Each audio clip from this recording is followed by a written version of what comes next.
नमस्कार। आज हम अद्भुत अयोध्या ध्यान का अभ्यास करेंगे। अयोध्या का अर्थ है संशय रहित, द्वंद्व रहित चित्त की अवस्था। तुलसीदास ने रामचरितमानस में अयोध्या को सब स्थानों पर अवध कहा है। केवल लंका पर विजय के पश्चात अयोध्या को अयोध्या कहा है। अयोध्या का अर्थ है अब युद्ध करने की आवश्यकता नहीं रह गई है। अथर्ववेद का मंत्र अष्टचक्रा नवद्वारा देवाना पुरयोध्या, 8 चक्र और 9 द्वार वाली अयोध्या देवों की पुरी है। अयोध्या सप्तपुरियों में से एक है। मथुरा, हरिद्वार, काशी, कांचीपुरम, उज्जैन, द्वारका और अयोध्या ये 7 मोक्षदायी पुरियां हैं। अयोध्या को ईश्वर का नगर बताया गया है। 9 द्वारों वाला हमारा यह शरीर ही अयोध्या पूरी बन सकता है। अथर्ववेद अनुसार एक अयोध्या नगरी जिसमें 8 चक्र और 9 द्वार है,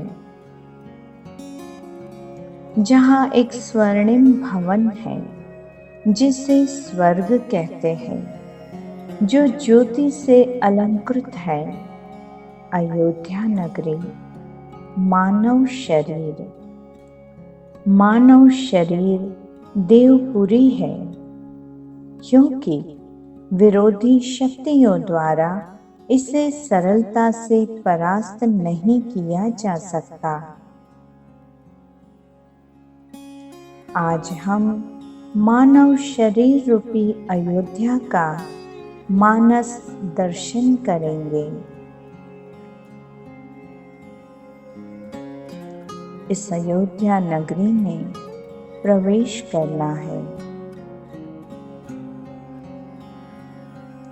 जहाँ ब्रह्म जगत के अग्नि, वायु आदि सब देवता विभिन्न रूपों में रहते हैं। शरीर की अस्थियों को समिधा बनाकर, रस रक्त को जल बनाकर, रेतस को द्रुत बनाकर सब देव शरीर में प्रविष्ट होकर यज्ञ कर रहे हैं। यहाँ सब जल, सब देवता, समस्त विराट जगह प्रविष्ट है। और सबसे बड़ी बात, यहाँ स्वयं प्रजापति भी है। सूर्य चक्षु रूप में, वायु प्राण रूप में, शरीर के अन्य अंग अग्नि को मिले हैं। वैश्वानर और जठराग्नि अग्नि की देन है। अग्नि वाक बनकर मुख में प्रविष्ट है। वायु प्राण बनकर नासिका में, आदित्य चक्षु बनकर नेत्रों में, दिशाएं श्रोत्र बनकर कर्णों में, औषधि वनस्पतियां लोम बनकर त्वचा में, चंद्रमा मन बनकर हृदय में, मृत्यु अपान बनकर नाभि में जल रेतस बनकर शिश्न में प्रविष्ट है। अष्टचक्रा नवद्वारा देवानां पुरयोध्या। मनुष्य का शरीर ही देवों की अयोध्यापुरी है। इसमें 8 चक्र है। नाड़ी गुच्छक शरीरस्थ मेरुदंड के दाहिने बाएं तथा सिर, गले, छाती आदि अनेक स्थानों पर होते हैं। ये गुच्छक परस्पर तंतुओं द्वारा नथे रहते हैं और मस्तिष्क तथा मेरु विभाग से ज्ञान और शक्ति तंतुओं द्वारा संबंधित रहते हैं। इन्हीं गुच्छकों से अगणित तंतु निकलकर शरीर के अवयवों को और रुधिर की नलियों इत्यादि में जाल की तरह फैलते रहते हैं। कई स्थानों पर ये तंतु एकत्रित हो जाते हैं। उन्हीं को नाड़ी ग्रंथि या चक्र कहते हैं। मन को अब क्रमांक से एक एक चक्र के स्थान पर ले जाना है। मूलाधार चक्र, आधार चक्र रीढ़ की हड्डी के नीचे गुदा के पास। इसमें उत्तेजना प्राप्त होने से वीर्य स्थिर और मनुष्य ऊर्ध्वरेता होता है।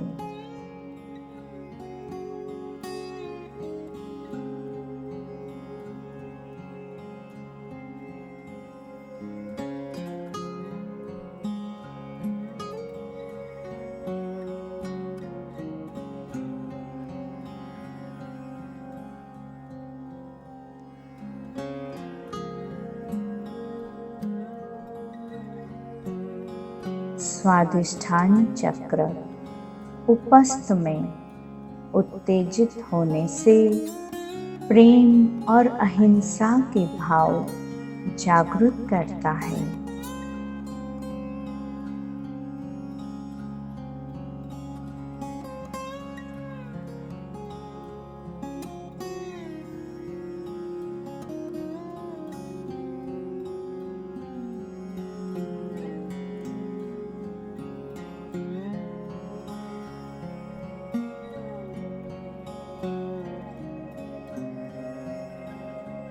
मणिपुर चक्र नाभि स्थान में। इसमें उत्तेजना आने से शरीर संयत रहता है।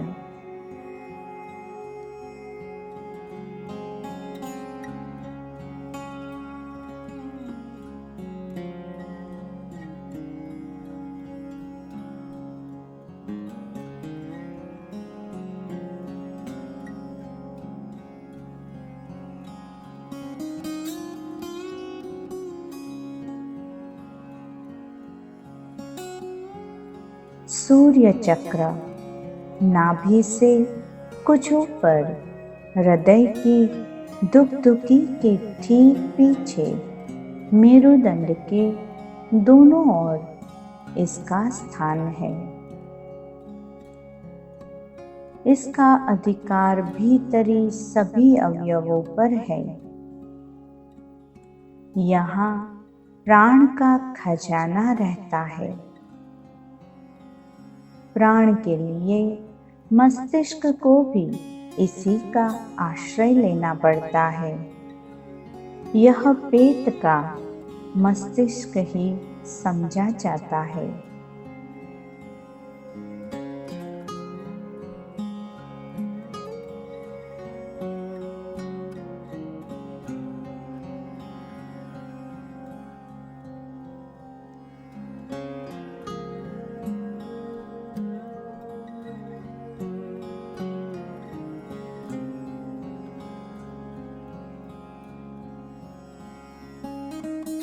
अनाहत चक्र हृदय के स्थान में है।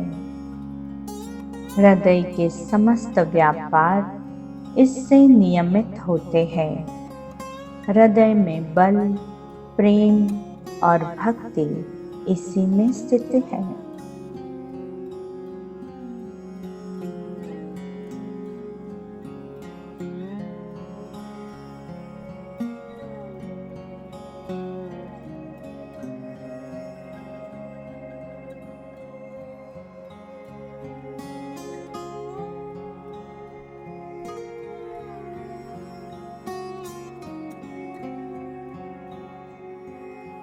विशुद्ध चक्र कंठ के स्थान में है।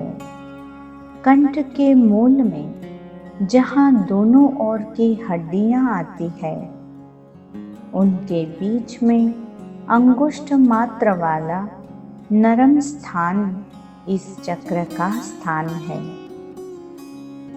इस पर संयम करने से बाह्य जगत की विस्मृति और आंतरिक कार्य का आरंभ होता है।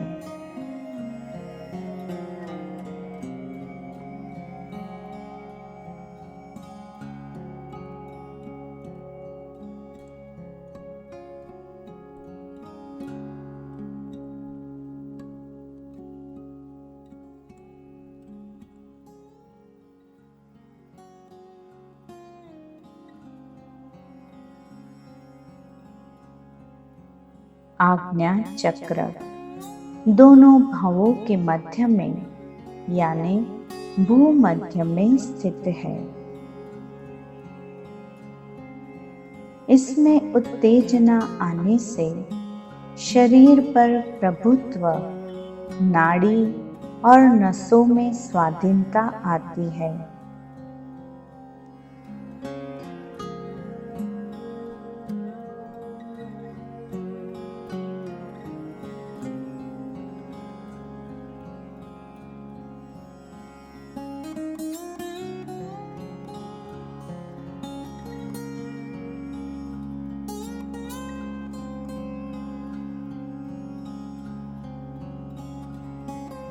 सहस्त्रार चक्र तालु के स्थान के ऊपर मस्तिष्क में है और समस्त शक्तियों का यह केंद्र है।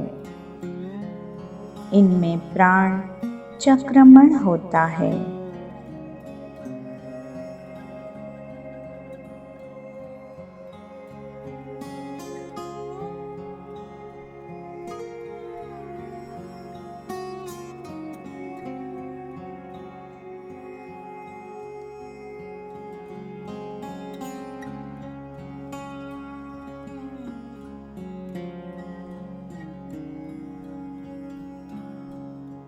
यह शरीर रूपी धुरी 8 चक्रों वाली है और 9 द्वार है।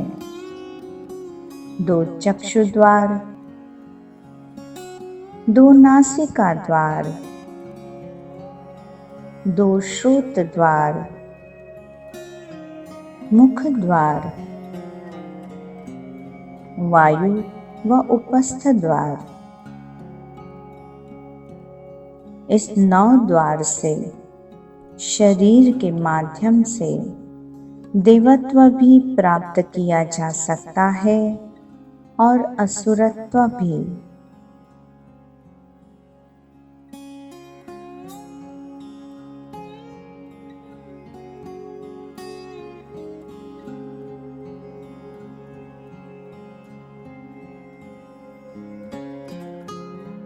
देवपुरी अयोध्या सदस्य इस पावन शरीर में एक हिरण्य का कोश है।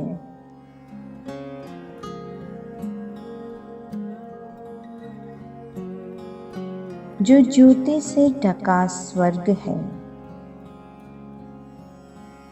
यह मस्तिष्क ही स्वर्ग है, जो ज्योति का लोक है और देवों का स्थान है।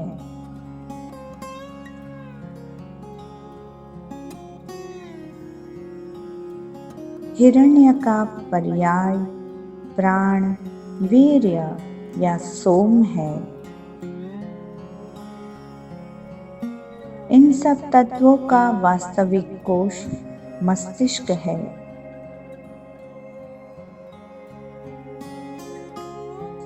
मस्तिष्क संकल्पों का स्थान है।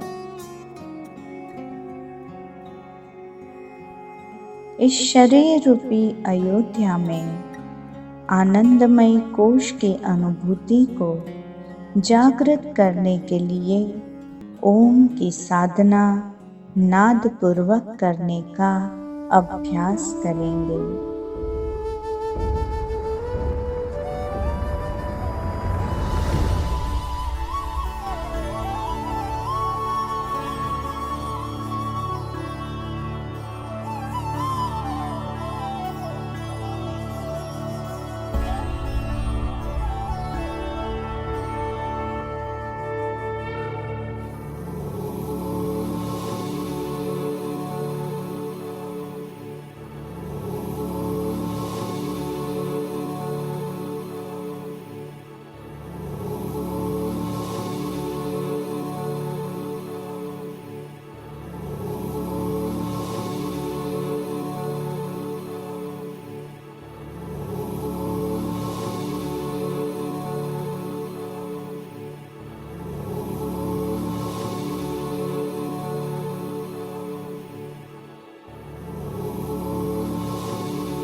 अब विश्राम करें।